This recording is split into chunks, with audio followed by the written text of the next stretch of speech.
কোন মহিলা যদি কোরবানির দিনে কোরবানির পশুটাকে জানালার ফাঁক দিয়ে তাকায়া তাকায়া দেখে আর ইসমাইলের কথা ভাবে, আমি আমার ওই মাদেরকে বলবো, মা হাজেরা সন্তানদের সাজাইয়া স্বামীর হাতে জবাই দিতে দিছে, আর তোমার স্বামীর হাতে যখন পশুটা জবাই দিয়ে তেল মালিশ করে দিবা,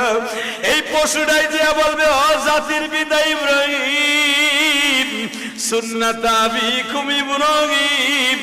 তোমার সুন্নাত আদায় করতে যাই মহিলাই গরুটারে খৈল ভুসি খাওয়াইছে,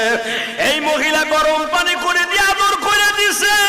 এই মহিলা দারোয়ানকে বলছে, গেটম্যানকে বলছে গরুটারে সুন্দর করে গোসল করা। মনে রাখো গো মা, এই জন্যই দেখবেন গরু কিনবেন আপনি,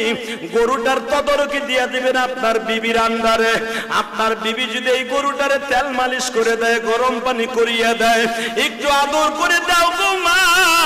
ইসমাইলের গাড়িতে তুমি জান্নাতে যাইবা। এই জন্য গরু কিনা বাড়ির সামনে ঝুলাইয়া রাখবেন,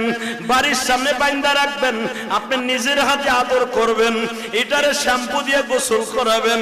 এটার মাথায় চুলকায় দিবেন, আর চোখের বাড়ি ছাইরে দিয়া বলবেন,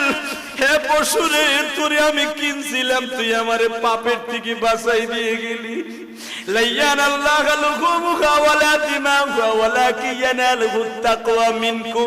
আমার আল্লাহ কোরআনে বলে, আমি গোশত হাড্ডি মাংস কিছুই খাই না রে বান্দা, আমি তোর অন্তরের দিকে তাকাই, পশুর দিকে তাকায় যখন তোর চোখের পানি পড়ে, তোর পশুটা তো আইসা আমার কাছে বলবে, মালিক রে, কোটি কোটি পশু গাবতলির হাটে, হাসনাবাদের হাটে, পোস্তগোলার হাটে, মিরপুরের হাটে, ক্যান্টনমেন্টের হাটে, আল্লাহ এমপি সাহেবের বাড়ির সামনে, আল্লাহ কত আলোকদের মাঠে কত লাখ লাখ গরু আসছিল, সবাই কিন্তু বিক্রি হয় নাই। কেউ গাড়ি বলিয়া লইয়া গেছে ফেরত, আমারে তুমি তোমার এই বান্দার বাড়ি পাঠিয়ে দিছো, মালিক আমার কোনো দুঃখ নাই, আমার গলাটা পাতায় দিব চাকুর সামনে, কিন্তু তুমি আমার সাথে একটা ওয়াদা দাও, আমি তো তারে বাঁচাই দিয়ে গেলাম, কিন্তু ও তো বাঁচবো না, আমারে খাওয়ার পরে যদি নামাজটাও ঠিক মতো না পড়ে ঘুমালি, আর কোরবানির টাকার মধ্যে যদি সুদ ঘুষের টাকা থাকে,